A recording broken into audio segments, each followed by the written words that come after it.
ನಮಸ್ಕಾರ ಸ್ನೇಹಿತರೆ, ನೀವು ನೋಡ್ತಾ ಇದ್ದೀರಾ ಮಹಾಚಂದ್ರ ಯೂಟ್ಯೂಬ್ ಚಾನಲ್. ಸ್ನೇಹಿತರೆ, ಈ ವಿಡಿಯೋನಲ್ಲಿ ನಾನು ನಿಮಗೆ ತಂದಿರತಕ್ಕಂಥ ಮಾಹಿತಿ ನೋಡಿ. ರಾಜ್ಯ ಸರ್ಕಾರಿ ನೌಕರರ ಸಂಘದಿಂದ ಮಾನ್ಯ ಮುಖ್ಯ ಕಾರ್ಯದರ್ಶಿಗಳಿಗೆ ಒಂದು ಪತ್ರವನ್ನು ಬರೆಯಲಾಗಿದೆ. ಈ ಪತ್ರದಲ್ಲಿ ಏನು ಮಾಹಿತಿ ಇದೆ ಅಂತಂದರೆ, ಇದು ಮಹಿಳಾ ಸರ್ಕಾರಿ ನೌಕರರಿಗೆ ಸಂಬಂಧಪಟ್ಟಂತಹ ಮಾಹಿತಿ ಈ ಪತ್ರದಲ್ಲಿ ಇರ್ತಕ್ಕಂಥದ್ದು. ಪತ್ರದ ದಿನಾಂಕವನ್ನು ನೀವು ಗಮನಿಸ್ಬೋದು, 15/1/2025 ಅಂದರೆ ನಿನ್ನೆ ಈ ಪತ್ರವನ್ನು ಬರೆಯಲಾಗಿದೆ. ಸ್ನೇಹಿತರೆ, ಮಹಿಳೆಯರ ಕುಂದುಕೊರತೆಗಳ ಬಗ್ಗೆ ಈ ಮುಖ್ಯ ಕಾರ್ಯದರ್ಶಿಗಳಿಗೆ ಮನವಿಯನ್ನು ಮಾಡೋದಕ್ಕೆ ಮುಖಾಂತರ ಈ ಪತ್ರವನ್ನು ಮಾಡಿರ್ತಕ್ಕಂಥದ್ದು. ಏನು ಮಾಹಿತಿ ಇದೆ ಮಹಿಳಾ ಸರ್ಕಾರಿ ನೌಕರರಿಗೆ ಸಂಬಂಧಪಟ್ಟದ್ದು ಅಂತ ಈ ವಿಡಿಯೋನಲ್ಲಿ ಕಂಪ್ಲೀಟ್ ಡೀಟೇಲ್ಸ್ ನಿಮಗೆ ತಿಳಿಸ್ಕೊಡ್ತಾ ಇದ್ದೀನಿ. ವಿಡಿಯೋನ ಸ್ಕಿಪ್ ಮಾಡದೆ ಪೂರ್ತಿಯಾಗಿ ನೋಡಿ. ಹಾಗೆ ನಮ್ಮ ಚಾನಲ್ನ ಇನ್ನೂ ಯಾರ್ಯಾರು ಸಬ್ಸ್ಕ್ರೈಬ್ ಮಾಡ್ಕೊಂಡಿಲ್ಲ ಅವರು ಈ ಕೂಡಲೇ ಸಬ್ಸ್ಕ್ರೈಬ್ ಮಾಡ್ಕೊಳ್ಳಿ ಅಂತ ಹೇಳ್ತಾ ಬನ್ನಿ ಸ್ನೇಹಿತರೆ, ಏನು ಮಾಹಿತಿ ಇದೆ ಈಗ ಮಹಿಳಾ ಸರ್ಕಾರಿ ನೌಕರರ ಕುರಿತು ಅಂತ ನೋಡೋಣ. ವಿಷಯದಲ್ಲಿ ನೀವು ಗಮನಿಸ್ಬೋದು, ಹೆಚ್ಚಿನ ಮಹಿಳಾ ಸಿಬ್ಬಂದಿಗಳು ಕಾರ್ಯನಿರ್ವಹಿಸುತ್ತಿರುವ ಸರ್ಕಾರಿ ಕಚೇರಿಗಳಲ್ಲಿ ಮಹಿಳೆಯರಿಗಾಗಿ ಪ್ರತ್ಯೇಕ ವಿಶ್ರಾಂತಿ ಕೊಠಡಿ ವ್ಯವಸ್ಥೆ ಒದಗಿಸುವ ಬಗ್ಗೆ ಈ ಒಂದು ಪತ್ರವನ್ನು ಬರೆದಿರ್ತಕ್ಕಂಥದ್ದು.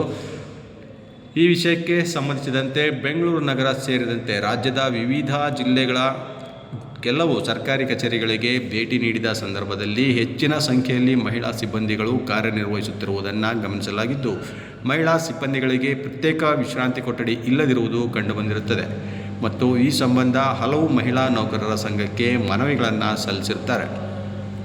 ಸಚಿವಾಲಯದ ಕರ್ತವ್ಯ ನಿರ್ವಹಿಸುತ್ತಿರುವ ಮಹಿಳಾ ನೌಕರರಿಗಾಗಿ ವಿಕಾಸಸೌಧದಲ್ಲಿ ಪ್ರತ್ಯೇಕ ವಿಶ್ರಾಂತಿ ಕೊಠಡಿ ಇದ್ದು, ಬೆಂಗಳೂರಿನ ಇತರೆ ಇಲಾಖೆಗಳ ಆಡಳಿತ ಕಚೇರಿಗಳಲ್ಲಿ ಈ ಸೌಲಭ್ಯ ಇರುವುದಿಲ್ಲ. ಮಹಿಳಾ ಸಿಬ್ಬಂದಿಗಳು ಅವರ ದೈನಂದಿನ ಜೀವನದಲ್ಲಿ ಈ ಕೆಳಕಂಡ ಕಾರಣಗಳಿಗಾಗಿ ಹಲವು ದೈಹಿಕ ಮತ್ತು ಮಾನಸಿಕ ತೊಂದರೆಗಳನ್ನು ಅನುಭವಿಸ್ತಾ ಇದ್ದಾರೆ. ಕೆಲವೊಂದು ಪಾಯಿಂಟ್ಸ್ಗಳಲ್ಲಿ ಮೆನ್ಷನ್ ಮಾಡಿದ್ದಾರೆ ನೋಡಿ.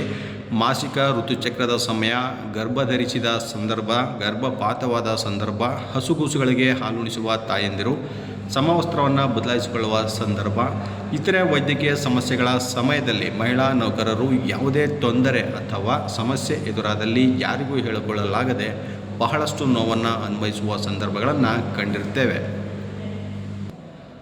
ಇದರಂತೆ ಕಚೇರಿಗಳಲ್ಲಿ ಕರ್ತವ್ಯ ನಿರ್ವಹಿಸುತ್ತಿರುವ ಮಹಿಳಾ ಸಿಬ್ಬಂದಿಗಳು ಮೇಲ್ಕಂಡ ಸಂದರ್ಭಗಳಲ್ಲಿ ಸ್ವಲ್ಪ ಸಮಯ ವಿಶ್ರಾಂತಿಯನ್ನು ಪಡೆಯಲು, ಮಕ್ಕಳಿಗೆ ಹಾಲುಣಿಸಲು, ವಸ್ತ್ರ ಬದಲಾಯಿಸಲು ಉಪಯುಕ್ತವಾಗುವಂತೆ ನೋಡಿ, ತುರ್ತು ವೈದ್ಯಕೀಯ ಚಿಕಿತ್ಸೆ ನೀಡಲು ಅಥವಾ ಲಘು ವಿಶ್ರಾಂತಿ ತೆಗೆದುಕೊಳ್ಳಲು ಒಂದು ವಿಶ್ರಾಂತಿ ಕೊಠಡಿಯಲ್ಲಿ 1 ಅಥವಾ 2 ಹಾಸಿಗೆ ಮತ್ತು ಮಂಚದ ವ್ಯವಸ್ಥೆ ಇರಬೇಕು ಅಂತ ಮೆನ್ಷನ್ ಮಾಡಿದ್ದಾರೆ. ಶುದ್ಧ ಕುಡಿಯುವ ನೀರು ಮತ್ತು ಪ್ರಥಮ ಚಿಕಿತ್ಸೆ ಪೆಟ್ಟಿಗೆ ಇರಬೇಕಲ್ಲಿ. ಕುಳಿತುಕೊಳ್ಳಲು 4ರಿಂದ 5 ಚೇರ್ಗಳ ವ್ಯವಸ್ಥೆ ಮತ್ತು ವಿಶ್ರಾಂತಿ ಕೊಠಡಿಯಲ್ಲಿ ವಸ್ತ್ರ ಬದಲಾವಣೆಗೆ ಅವಶ್ಯವಿರುವ ನೋಡಿ ಪಾರ್ಟಿಷನ್ ವ್ಯವಸ್ಥೆ ಇತ್ಯಾದಿ ಇವುಗಳನ್ನು ಮಾಡಿಕೊಡ್ಬೇಕು ಅಂತ ಇಲ್ಲಿ ಕೇಳಿಕೊಂಡಿರ್ತಕ್ಕಂಥದ್ದು.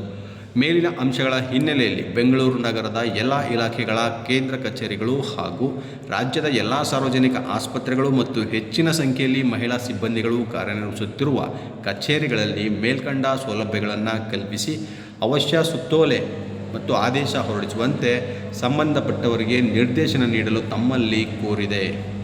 ನೋಡಿ, ಅಧ್ಯಕ್ಷರ ಸಹಿ ಇಲ್ಲಿ ಅಂದರೆ ಷಡಕ್ಷರಿ ಅವರು ಸಹಿಯನ್ನು ಮಾಡಿ ಈಗ ಪತ್ರವನ್ನು ಮಾಡಿರ್ತಕ್ಕಂಥದ್ದು.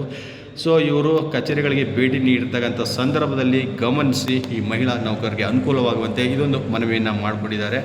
ಆದಷ್ಟು ಬೇಗ ಇದು ಜಾರಿ ಆಗುತ್ತೆ ಅಂತ ನಾನು ಕೂಡ ಭಾವಿಸ್ತೀನಿ. ಮಹಿಳೆಯರಿಗೆ ಉಪಯುಕ್ತ ಆಗಲಿ ಅಂತ ಹೇಳ್ತಾ ಮತ್ತಷ್ಟು ಇದೇ ರೀತಿಯ ಮಾಹಿತಿಗಳ ಜೊತೆ ನಾನು ನಿಮ್ಮನ್ನು ಭೇಟಿ ಮಾಡ್ತೇನೆ. ನಮಸ್ಕಾರ.